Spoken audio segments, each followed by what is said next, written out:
Journal of Discourses. Volume 4. Discourse 21. Delivered in the Bowery, Great Salt Lake City, September 28, 1856. Subjects include the Handcart Emigration, opinions of the emigrants concerning it, and females endure the journey better than males. By Brigham Young. I think it is now proven to a certainty that men, women, and children can cross the plains from the settlements on the Missouri River to this place on foot and draw handcarts loaded with a good portion of the articles needed to sustain them on the way.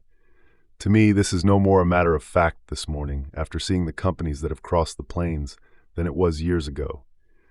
I have no different knowledge, feelings, or faith upon this subject today than I have had from the beginning. It has been a matter of doubt with many of our elders who have gone out to preach and with many who have stayed at home as to the propriety of starting a train upon the plains for men, women, and children to walk. Probably my faith has been based upon actual knowledge. There are a great many men who know but little about what they can do, and there are a great many women that never consider what they can perform.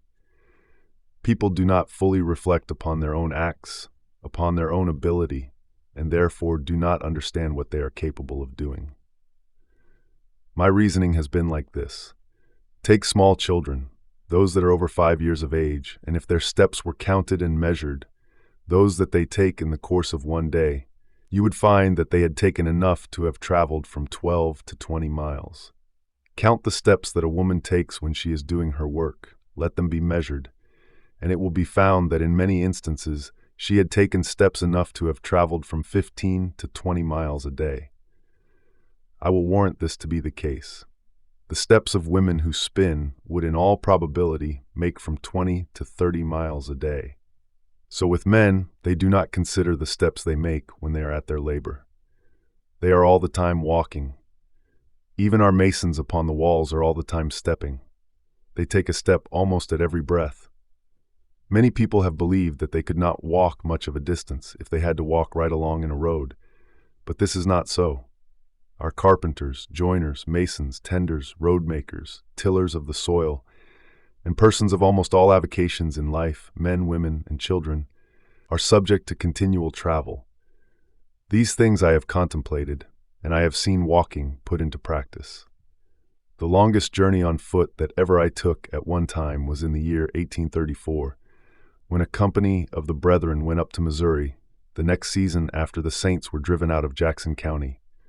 Many in this congregation, and some on the stand, were in that company. Brother Kimball and Brother Woodruff were in it. We performed a journey of 2,000 miles on foot. We started on the 5th day of May and accomplished that journey inside of 3 months, carrying our guns on our shoulders, doing our own cooking, etc. And instead of walking along without having to labor, much of the way we had to draw our baggage wagons through mud holes and over sections of bad road. 20 or 30 men would take hold and draw a wagon up a hill or through a mud hole, and it was seldom that I ever laid down to rest until 11 or 12 o'clock at night, and we always rose very early in the morning. I think the horn was blown at 3 o'clock to arouse us, to prepare breakfast, etc., and get an early start. And we averaged in the outward trip upwards of 40 miles a day. If we laid by a day or half a day, we generally calculated to make the travel of the week average 40 miles a day. We spent considerable time in waiting upon the sick, and some days and nights the brethren who were able were standing over the sick and dying and burying the dead. We buried 18 of the company. Notwithstanding all this, inside of 3 months we walked about 2,000 miles. I am not a good walker, though I have walked a great deal in the course of my life, but it is not natural to me to be a great walker. I have walked much during my missions to preach the gospel, and we have many in this congregation who have walked from 20 to 30 miles on a Sabbath after working hard all the week and then preached 2 or 3 times. When I was in England, I found that I was poor at walking in comparison with the females there. Brother Edmund Ellsworth, who has led this first company of handcarts over the plains, says that the females have stood the journey better than the males, taking the girls and the boys of equal age, the men and the women, and the females have best endured the travel. In England I could walk comfortably with the men, but if the women undertook, they could easily outdo me in walking. Our American women think it strange to advance such an idea as women's walking. I will refer you to one individual that many of you know, and that is Sister Turley, who now lives in San Bernardino. After working hard all the week, she and her husband frequently used to walk 20 or 30 miles on the Sabbath and attend 3 meetings. There are many in this congregation that used to walk and preach, and some of them did so on weekdays as well as on Sabbaths. True, in those old countries, people are not in the habit of taking journeys of hundreds of miles as the Americans do, but they walk through their towns and counties, throughout their circuits, and walk a great deal more and better than do the Americans. The common people, the masses that work in the factories, do not own teams in the old countries, and if they wish to visit or go to a fair, they go on foot. If they should get any way of conveyance to places where the railroads have not yet reached, they hire a cart or perhaps a wagon on springs, and 6, 8, 12, or 20 persons will get in and ride for a few miles. But that is only for the sake of the name of riding, and not particularly for the comfort of it, for they would, as a general thing, rather foot it than ride in many of their modes of conveyance. To the American this seems strange, but you may go into Scotland and Wales, and then cross to the little island called Ireland, and then to France and the German states, and pass on to Italy, and you will find the generality of the people in the habit of performing their journeys on foot, not depending upon being conveyed in vehicles. They are in the habit of working and walking, and their toils and labors are very excessive, and apparently without cessation.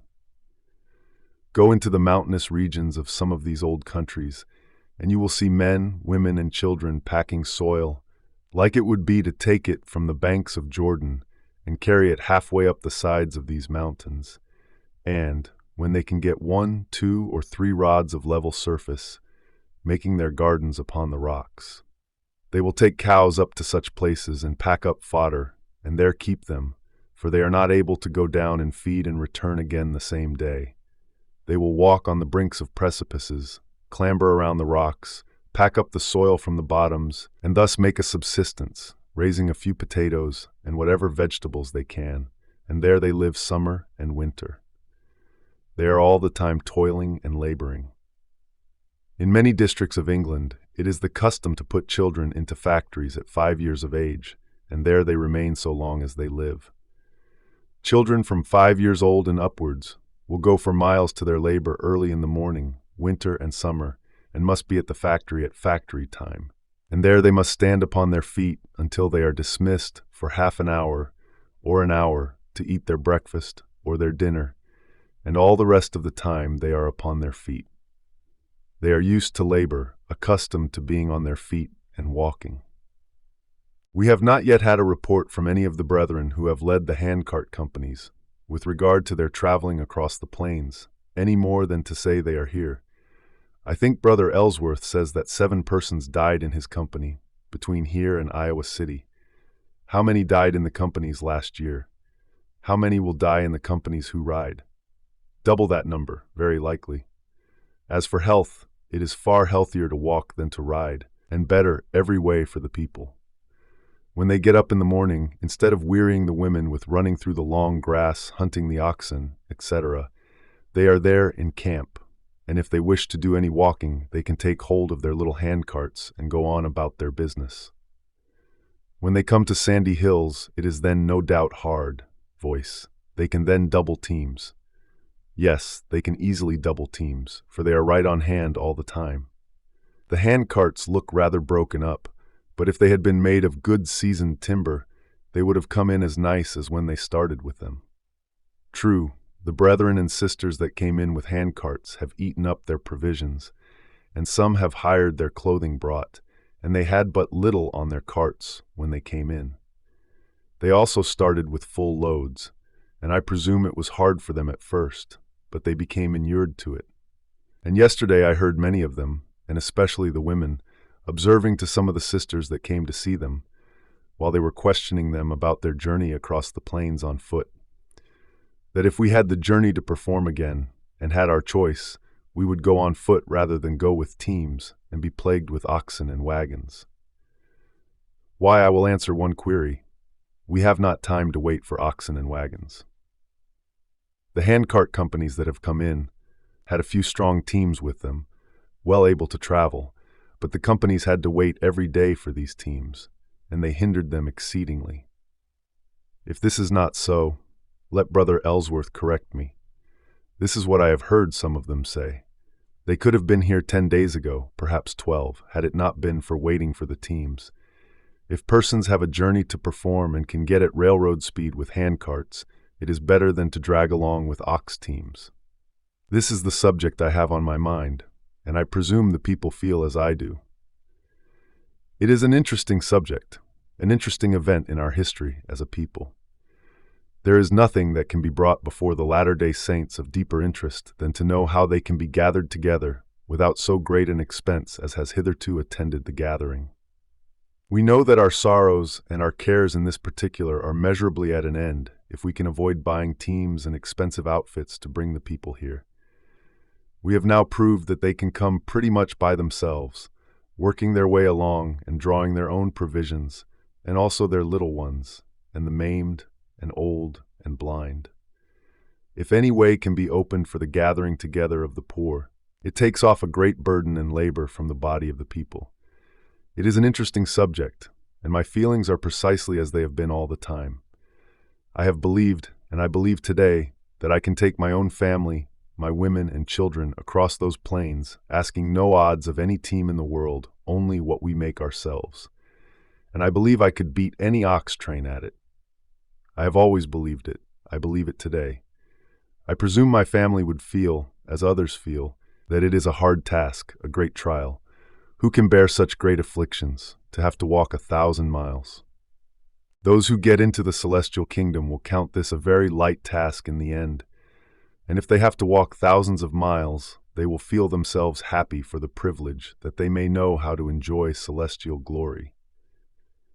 I recollect that in my young days, before I made any profession of religion, when people were disposed to call me an infidel, though they did not know what infidelity was, because I did not believe in the sectarian religion, I could not see any utility in it, any further than a moral character was concerned, yet I believed the Bible.